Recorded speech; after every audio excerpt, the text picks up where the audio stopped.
तो दोस्तों हमने पिछले वीडियो में अपने गोदान उपन्यास के 4 भाग पढ़ लिए थे। आज हम दोस्तों गोदान उपन्यास के 5वां भाग पढ़ेंगे। आप लोगों को मालूम होगा ये हमारे एमपी वर्ग 1 की मुख्य परीक्षा में सिलेबस में हमारे पाठ्यक्रम में लगा हुआ है। नेट जेआरएफ के हमारे पाठ्यक्रम में लगा हुआ है गोदान उपन्यास, और एमए में लगा हुआ है, और भी जितने स्टेट में टीजीटी पीजीटी की एग्ज़ाम होते हैं उनमें भी हमारे पाठ्यक्रम में लगा हुआ है। तो दोस्तों इसको पूरे विस्तार से पढ़ेंगे और पूरे ध्यान से आप लोग वीडियो देखिएगा। ये बहुत ही महत्वपूर्ण वीडियो आप लोगों के लिए रहेगा। तो चलिए दोस्तों, समय नहीं बर्बाद करते, अपना शुरू करते हैं पढ़ाई पर। चलिए दोस्तों, गोदान उधर गोबर खाना खाकर अहिराने में जा पहुंचा। आज झुनिया से उसकी बहुत सी बातें हुई थी। झुनिया कौन थी दोस्तों? भोला की बेटी थी, ध्यान रखिएगा। झुनिया से उसकी बहुत सी बातें हुई थी। जब वह गाय लेकर चला था तो झुनिया आधे रास्ते तक उसके साथ आई थी। गोबर अकेला गाय को कैसे ले जाता? अपरिचित व्यक्ति के साथ जाने में उसे आपत्ति होना स्वाभाविक था। कुछ दूर चलने के बाद झुनिया ने गोबर को मर्म भरी आंखों से देखकर कहा, अब तुम काहे को यहाँ कभी आओगे? एक दिन पहले तक गोबर कुमार था। गांव में जितनी युवतियाँ थीं वह या तो उसकी बहनें थीं या भाभियाँ। बहनों से तो कोई छेड़छाड़ हो ही क्या सकती थी। भाभियाँ अलबत्ता कभी कभी उससे ठिठोली किया करती थी, लेकिन वह केवल सरल विनोद होता था। उनकी दृष्टि में अभी उसके यौवन में केवल फूल लगे थे। जब तक फल ना लग जाए उस पर ढेले फेंकना व्यर्थ की बात थी, और किसी और से प्रोत्साहन न पाकर उसका कौमार्य उसके गले से चिपटा हुआ था। झुनिया का वंचित मन, जिसे भाभियों के व्यंग और हास विलास ने और भी लोलूप बना दिया था, उसके कौमार्य ही पर ललचा उठा, और उस कुमार में भी पत्ता खड़कते ही किसी सोए हुए शिकारी जानवर की तरह यौवन जाग उठा। गोबर ने आवरणहीन रसिकता के साथ कहा, अगर भिक्षुक को भीख मिलने की आशा हो तो वह दिन भर और रात भर दाता के द्वार पर खड़ा रहे। झुनिया ने कटाक्ष करके कहा, तो यह कहो तुम भी मतलब के यार हो? गोबर की धमकियों का रक्त प्रबल हो उठा। बोला, भूखा आदमी अगर हाथ फैलाए तो उसे क्षमा कर देना चाहिए। झुनिया और गहरे पानी में उतरी। भिक्षुक जब तक 10 द्वारे न जाए उसका पेट कैसे भरेगा? मैं ऐसे भिक्षुकों को मुँह नहीं लगाती। ऐसे तो गली गली मिलते हैं, फिर भिक्षुक देता क्या है? आशीषों से तो किसी का पेट नहीं भरता। मंद बुद्धि गोबर झुनिया का आशय न समझ सका। झुनिया छोटी सी थी, तभी से ग्राहकों के घर दूध लेकर जाया करती थी। ससुराल में उसे ग्राहकों के घर दूध पहुंचाना पड़ता था। आजकल भी दही बेचने का भार उसी पर था। उसे तरह तरह के मनुष्यों से साबिका पड़ चुका था। 2-4 रुपए उसके हाथ लग जाते थे, घड़ी भर के लिए मनोरंजन भी हो जाता था। मगर यह आनंद जैसे मंगनी की चीज़ हो, उसमें टिकाव न था, समर्पण न था, अधिकार न था।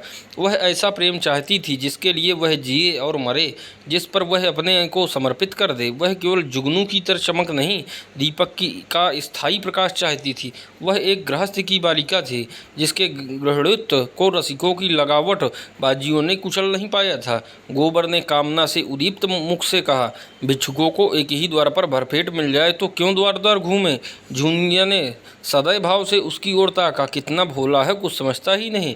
भिक्षुक को एक द्वार पर भरपेट कहाँ मिलता है? उसे तो चुटकी ही मिलेगी। सर्वस्व तो तभी पाओगे जब अपना सर्वस्व दोगे। मेरे पास क्या है झुनिया? तुम्हारे पास कुछ नहीं है। मैं तो समझती हूँ मेरे लिए तुम्हारे पास जो कुछ है वह बड़े बड़े लखपतियों के पास नहीं है। तुम मुझसे भीख न मांग कर मुझे मोल ले सकते हो। गोबर उसे चकित नेत्रों से देखने लगा। झुनिया ने फिर कहा, और जानते हो दाम क्या देना होगा? मेरा होकर रहना पड़ेगा, फिर किसी के सामने हाथ फैलाए देखूंगी तो घर से निकाल दूंगी। गोबर को जैसे अंधेरे में टटोलते हुए इच्छित वस्तु मिल गई। एक विचित्र भया मिश्रित आनंद से उसका रोम रोम पुलकित हो उठा। लेकिन यह कैसे होगा? झुनिया को रख ले तो रखेली को लेकर घर में रहेगा कैसे? बिरादरी का झंझट जो है, सारा गांव काँव काँव करने लगेगा, सभी दुश्मन हो जाएंगे। अम्मा तो इसे घर में घुसने भी ना देगी। लेकिन जब स्त्री होकर यह नहीं डरती तो पुरुष होकर वह क्यों डरे? बहुत होगा, लोग उसे अलग कर देंगे, वह अलग ही रहेगा। झुनिया जैसी औरत गांव में दूसरी कौन है? कितनी समझदारी की बातें करती है। क्या जानती नहीं कि मैं उसके जोग नहीं हूँ? फिर भी मुझसे प्रेम करती है, मेरी होने को राजी है। गांव वाले निकाल देंगे तो क्या संसार में दूसरा गांव ही नहीं है? और गांव क्यों छोड़े? माता दीन ने चमारिन बैठा ली तो किसी ने क्या कर लिया? दाता दीन दांत कटकटा कर रह गए। माता दीन ने इतना जरूर किया कि अपना धर्म बचा लिया। अब भी बिना स्नान पूजा किए मुंह में पानी नहीं डालते। दोनों जून अपना भोजन आप पकाते हैं और अब तो अलग भोजन भी नहीं पकाते। दाता दीन और वह साथ बैठकर खाते हैं। झुंगरी सिंह ने बामनी रख ली, उनका किसी ने क्या कर लिया? उनका जितना आदर मान तब था उतना ही आज भी है, बल्कि और बढ़ गया। पहले नौकरी खोजते फिरते थे, अब उसके रुपए से महाजन बन बैठे। ठकुराइन का रूप तो था ही, महाजनी का रूप भी जम गया। मगर फिर ख्याल आया कहीं झुनिया दिल लगी न कर रही हो। पहले इसकी ओर से निश्चिंत हो जाना आवश्यक था। उसने पूछा, मन से कहती हो झूना की खाली लालच दे रही हो? मैं तो तुम्हारा हो चुका, लेकिन तुम भी मेरी हो जाओगी। तुम मेरे हो चुके कैसे जानूं? तुम जान भी चाहो तो दे दूं। जान देने का अर्थ भी समझते हो? तुम समझा दो ना। जान देने का अर्थ है साथ रहकर निबाह करना, एक बार हाथ पकड़कर उम्र भर निबाह करते रहना। चाहे दुनिया कुछ कहे, चाहे माँ बाप भाई बंद घर द्वार सब कुछ छोड़ना पड़े। मुंह से जान देने वाले बहुतों को देख चुकी। भंवरों की भांति फूल कर रस लेकर उड़ जाते हैं। तुम भी वैसे ही न उड़ जाओगे। गोबर के एक हाथ में गाय की पगहिया थी, दूसरे हाथ से उसने झुनिया का हाथ पकड़ लिया, जैसे बिजली के तार पर हाथ पड़ गया हो। सारी देह यौवन के पहले स्पर्श से कांप उठी। कितनी मुलायम गुदगुदी कोमल कलाई। झुनिया ने उसका हाथ हटाया नहीं, मानो इस स्पर्श का उसके लिए कोई महत्व ही न हो। फिर एक क्षण के बाद गंभीर भाव से बोली, आज तुमने मेरा हाथ पकड़ा है, याद रखना। खूब याद रखूंगा झूना, और मरते दम तक निभाऊंगा। झुनिया अविश्वास भरी मुस्कान से बोली, इसी तरह तो सब कहते हैं गोबर, बल्कि इससे भी मीठे चिकने शब्दों में। अगर मन में कपट हो मुझे बता दो, सचेत हो जाऊं। ऐसे को मन नहीं देती, उनसे तो खाली हंस बोल लेने का नाता रखती हूँ। बरसों से दूध लेकर बाजार जाती हूँ, एक से एक बाबू महाजन ठाकुर वकील अमले अफसर अपना रसियापन दिखाकर मुझे फंसा लेना चाहते हैं। कोई छाती पर हाथ रख कर कहता है, झुनिया तरसा मत। कोई मुझे रसीली नसीली चितवन से घूरता है, मानो मारे प्रेम के बेहोश हो गया है। कोई रुपया दिखाता है, कोई गहने, सब मेरी गुलामी करने को तैयार रहते हैं उम्र भर, बल्कि उस जन्म में भी। लेकिन मैं उन सबों की नस पहचानती हूँ, सबके सब भौरे रस लेकर उड़ जाने वाले। मैं भी उन्हें ललचाती हूँ, तिरछी नज़रों से देखती हूँ, मुस्कुराती हूँ। वह मुझे गधी बनाते हैं, मैं उन्हें उल्लू बनाती हूँ। मैं मर जाऊँ तो उनकी आंखों में आंसू न आएगा, वह मर जाए तो मैं कहूँगी अच्छा हुआ निगोड़ा मर गया। मैं तो जिसकी हो जाऊँगी उसकी जन्म भर के लिए हो जाऊँगी। सुख में दुख में संपत में विपत में उसके साथ रहूँगी। हरजाई नहीं हूँ कि सबसे हंसती बोलती फिरूं। न रुपए की भूखी हूँ, न गहने कपड़े की। बस भले आदमी का संग चाहती हूँ, जो मुझे अपना समझे और जिसे मैं भी अपना समझूं। एक पंडित जी बहुत तिलक मुद्रा लगाते हैं, आधा सेर दूध लेते हैं। एक दिन उनकी घरवाली कहीं न्योते में गई थी, मुझे क्या मालूम, और दिनों की तरह दूध के लिए भीतर चली गई। वहाँ पुकारती हूँ, बहू जी बहू जी, कोई बोलता ही नहीं। इतने में देखती हूँ तो पंडित जी बाहर के किवाड़ बंद किए चले आ रहे हैं। मैं समझ गई इसकी नीयत खराब है। मैंने डांट कर पूछा, तुमने किवाड़ क्यों बंद कर लिए? क्या बहू जी कहीं गई है? घर में सन्नाटा क्यों है? उसने कहा, वह एक न्योते में गई है। और मेरी ओर दो पग और बढ़ गया। मैंने कहा, तुम्हें दूध लेना हो तो लो, नहीं मैं जाती हूँ। बोला, आज तो तुम यहाँ से न जाने पाओगी झूनी रानी, रोज रोज कलेजे पर छुरी चलाकर भाग जाती हूँ, आज मेरे हाथ से न बचेगी। तुमसे सच कहती हूँ गोबर। मेरे रोए खड़े हो गए। गोबर आवेश में आकर बोला, मैं बच्चा को देख पाऊँ तो खोदकर जमीन में गाड़ दूँ, खून चूस लूँ, तुम मुझे दिखा तो देना। सुनो तो, ऐसों का मुंह तोड़ने के लिए मैं ही काफ़ी हूँ। मेरी छाती धक धक करने लगी। यह कुछ बदमाशी कर बैठे तो क्या करूँगी? कोई चिल्लाना भी तो ना सुनेगा। लेकिन मन में यह निश्चय कर लिया था कि मेरी देह छुई तो दूध की भरी हांडी उसके मुंह पर पटक दूंगी। बला से 4-5 सेर दूध जाएगा, बचा तो को याद तो हो जाएगा। कलेजा मजबूत करके बोली, इस फेर में ना रहना पंडित जी, मैं अहिर की लड़की हूँ, मूंछ का एक एक बाल नुचवा लूँगी। यही लिखा है तुम्हारे पोथी पत्रों में कि दूसरों की बहू बेटी को अपने घर में बंद करके बेइज्जत करो, इसलिए तिलक मुद्रा का जाल बिछाए बैठे हो। लगा हाथ जोड़ने पैरों पड़ने। एक प्रेमी का मन रख दोगी तो तुम्हारा क्या बिगड़ जाएगा झूना रानी? कभी कभी गरीबों पर दया किया करो, नहीं भगवान पूछेंगे। मैंने तुम्हें इतना रूप धन दिया था, तुमने उससे एक ब्राह्मण का उपकार भी नहीं किया तो क्या जवाब दोगी? बोले, मैं विप्र हूँ, रुपए पैसे का दान तो रोज ही पाता हूँ, आज रूप का दान दे दो। मैंने यूँ ही उसका मन परखने को कह दिया। मैं 50 रुपये लूँगी, सच कहती हूँ गोबर। तुरंत कोठरी में गया और 10-10 के 5 नोट निकाल कर मेरे हाथों में देने लगा। और जब मैंने नोट ज़मीन पर गिरा दिए और द्वार की ओर चली तो उसने मेरा हाथ पकड़ लिया। मैं तो पहले ही से तैयार थी। हांडी उसके मुंह पर दे मारी, सिर से पांव तक सरोबार हो गया, चोट भी खूब लगी। सिर पकड़कर बैठ गया और लगा हाय हाय करने। मैंने देखा अब यह कुछ नहीं कर सकता तो पीठ में 2 लातें जमा दी और किवाड़ खोलकर भागी।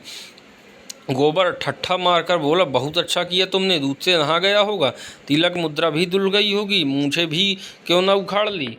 दूसरे दिन मैं फिर उसके घर गई। उसकी घरवाली आ गई थी, अपने बैठक में सिर में पट्टी बांधे पड़ा था। मैंने कहा, कहो तो कल की तुम्हारी करतूत खोल दूं पंडित। लगा हाथ जोड़े। मैंने कहा, अच्छा थूक कर चाटो तो छोड़ दूं। सिर्फ ज़मीन पर रगड़कर कहने लगा, अब मेरी इज्जत तुम्हारे हाथ में है झूना। यही समझ लो कि पंडिताइन मुझे जीता ना छोड़ेगी। मुझे भी उस पर दया आ गई। गोबर को उसकी दया बुरी लगी। यह तुमने क्या किया? उसकी औरत से जाकर कह क्यों नहीं दिया? जूती से पीटती। ऐसे पाखंडियों पर दया ना करनी चाहिए। तुम मुझे कल उसकी सूरत दिखा दो, फिर देखना कैसी मरम्मत करता हूँ। झुनिया ने उसके अर्धविकसित यौवन को देखकर कहा, तुम उसे ना पाओगे, खास देव है, मुक्त का माल उड़ाता है कि नहीं। गोबर अपने यौवन का यह तिरस्कार कैसे सहता? डींग मारकर बोला, मोटे होने से क्या होता है, यहाँ फौलाद की हड्डियाँ हैं। 300 दंड रोज मारता हूँ, दूध घी नहीं मिलता, नहीं अब तक सीना यूँ ही निकल आया होता। यह कहकर उसने छाती फैलाकर दिखाई। जूनिया ने आश्वस्त आंखों से देखा। अच्छा, कभी दिखा दूंगी, लेकिन वहाँ तो सभी एक से हैं। तुम किस किस की मरम्मत करोगे? ना जाने मर्दों की क्या आदत है कि जहाँ कोई जवान सुंदर औरत देखी और बस लगे घूरने, छाती पीटने। और यह जो बड़े आदमी कहलाते हैं, ये तो निरे लंपट होते हैं। फिर मैं तो कोई सुंदरी नहीं हूँ। गोबर ने आपत्ति की, तुम्हें देखकर तो यही जी चाहता है कि कलेजे में बिठा ले। जूनिया ने उसकी पीठ में हल्का सा घूंसा जमाया। लगे औरों की तरह तुम भी चापलूसी करने? मैं जैसी कुछ हूँ वह मैं जानती हूँ, मगर लोगों को तो जवान मिल जाए घड़ी भर मन बहलाने को, और क्या चाहिए। गुण तो आदमी उसमें देखता है जिसके साथ जन्म भर निबाह करना हो। सुनती भी हूँ और देखती भी हूँ।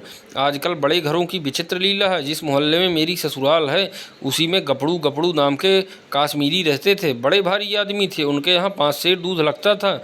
उनकी 3 लड़कियाँ थीं, कोई 20-20, 25-25 की होगी, एक से एक सुंदर। तीनों बड़े कॉलेज में पढ़ने जाती थी। एक साहित्य कॉलेज में पढ़ाती भी थी। 300 का महीना पाती थी। सितार वह सब बजावे, हारमोनिया वह सब बजावे, नाचे वह, गावे वह, लेकिन ब्याह कोई न करती थी। राम जाने वह किसी मर्द को पसंद नहीं करती थी कि मर्द उन्हीं को पसंद नहीं करता था। एक बार मैंने बड़ी बीबी से पूछा तो हंसकर बोली, हम लोग यह रोग नहीं पालते, मगर भीतर ही भीतर खूब गुलछर्रे उड़ाती थी। जब देखूं 2-4 लौंडे उनको घेरे हुए हैं। जो सबसे बड़ी थी वह तो कोट पतलून पहनकर घोड़े पर सवार होकर मर्दों के साथ सैर करने जाती थी। सारे शहर में उनकी लीला मशहूर थी। गपड़ू बाबू सिर नीचा किए जैसे मुंह में कालिक सी लगाए रहते थे। लड़कियों को डांटते थे, समझाते थे, पर सबकी सब खुल्लम खुल्ला कहती थी, तुमको हमारे बीच में बोलने का कुछ मजाल नहीं है। हम अपने मन की रानी हैं, जो हमारी इच्छा होगी वह हम करेंगे। बेचारा बाप जवान जवान लड़कियों से क्या बोले, मारने बांधने से रहा, डांटने डपटने से रहा, लेकिन भाई बड़े आदमियों की बातें कौन चलावे। वह जो कुछ करें सब ठीक है, उन्हें तो बिरादरी और पंचायत का भी डर नहीं। मेरी समझ में तो यही नहीं आता कि किसी का रोज रोज मन कैसे बदल जाता है। क्या आदमी गाय बकरी से भी गया बीता हो गया? लेकिन किसी को बुरा नहीं कहती भाई, मन को जैसा बनाओ वैसा बनता है। ऐसों को भी देखती हूँ जिन्हें रोज रोज की दाल रोटी के बाद कभी कभी मुंह का स्वाद बदलने के लिए हलवा पूरी भी चाहिए। और ऐसों को भी देखती हूँ जिन्हें घर की रोटी दाल देखकर ज्वर आता है। कुछ बेचारियाँ ऐसी भी हैं जो अपने रोटी दाल में ही मगन रहती हैं, हलवा पूरी से उन्हें कोई मतलब नहीं। मेरी दोनों भावजों को देखो, हमारे भाई काने कुबड़े नहीं हैं। 10 जवानों में एक जवान है, लेकिन भावजों को नहीं भाते। उन्हें तो वह चाहिए जो सोने की बालियां बनवाए, महीन महीन साड़ियां लाएं, रोज चाट खिलाए। बालियां और साड़ियां और मिठाइयां मुझे भी कम अच्छी नहीं लगती, लेकिन जो कहो कि इसके लिए अपने लाज बेचती फिरूं तो भगवान इससे बचाए। एक के साथ मोटा झोटा पहनकर उम्र काट देना, बस अपना तो यही राग है। बहुत करके तो मर्द ही औरतों को बिगाड़ते हैं। जब मर्द इधर उधर ताक झांक करेगा तो औरत भी आंख लड़ाएगी। मर्द दूसरी औरत के पीछे दौड़ेगा तो औरत भी जरूर मर्दों के पीछे दौड़ेगी। मर्द का हरजाईपन औरत को भी उतना ही बुरा लगता है जितना औरत का मर्द को। यही समझ लो। मैंने तो अपने आदमी से साफ साफ कह दिया था, अगर तुम इधर उधर लपके तो मेरी जो भी इच्छा होगी वह करूँगी। यह चाहो कि तुम तो अपने मन की करो और औरत को मार के डर से अपने काबू में रखो तो यह ना होगा। तुम खुले खजाने करते हो, वह छिपकर करेगी। तुम उसे जलाकर सुखी नहीं रह सकते। गोबर के लिए यह एक नई दुनिया की बातें थी। तन्मय होकर सुन रहा था। कभी कभी तो आप उसके पांव रुक जाते, फिर सचेत होकर चलने लगता। जूनिया ने पहले अपने रूप से मोहित किया था, आज उसने अपने ज्ञान और अनुभव से भरी बातें और अपने सतीत्व के बखान से मुग्ध कर दिया। ऐसा रूप गुण ज्ञान की आगरी उसे मिल जाए तो धन्य भाग। फिर वह क्यों पंचायत और बिरादरी से डरे। झुनिया ने जब देख लिया कि उसका गहरा रंग जम गया तो छाती पर हाथ रखकर जीभ दांत से काटती हुई बोली, अरे यह तो तुम्हारा गांव आ गया। तुम भी बड़े मुरहे हो, मुझसे कहा भी नहीं कि लौट जाओ। यह कहकर वह लौट पड़ी। गोबर ने आग्रह करके कहा, एक क्षण के लिए मेरे घर क्यों नहीं चलती, अम्मा भी तो देख ले। झुनिया ने लज्जा से आंखें चुरा कर कहा, तुम्हारे घर यूँ ना जाऊंगी। मुझे तो यही अचरज होता है कि मैं इतनी दूर कैसे आ गई। अच्छा बताओ अब कब आओगे? रात को मेरे द्वार पर अच्छी संगत होगी, चले आना, मैं अपने पिछवाड़े मिलूंगी। और जो ना मिली तो लौट जाना। तो फिर मैं ना आऊँगी, आना पड़ेगा, नहीं कहे देती हूँ। तुम भी वचन दो कि मिलोगी, मैं वचन नहीं देती तो मैं भी नहीं आता, मेरी बला से। झुनिया अंगूठा दिखाकर चल दी। प्रथम मिलन में ही दोनों एक दूसरे पर अपना अपना अधिकार जमा चुके थे। झुनिया जानती थी वह आएगा, कैसे ना आएगा। गोबर जानता था वह मिलेगी, कैसे ना मिलेगी। जब वह अकेला गाय को हाँकता हुआ चला तो ऐसा लगता था मानो स्वर्ग से गिर पड़ा है। तो दोस्तों ये हमारा गोदान उपन्यास का 5वां भाग था। अगले वीडियो में हम दोस्तों गोदान उपन्यास का 6वां भाग पढ़ेंगे। तब तक आप वीडियो देखिए अच्छे से, विस्तार से, ध्यान से पढ़िए। धन्यवाद दोस्तों।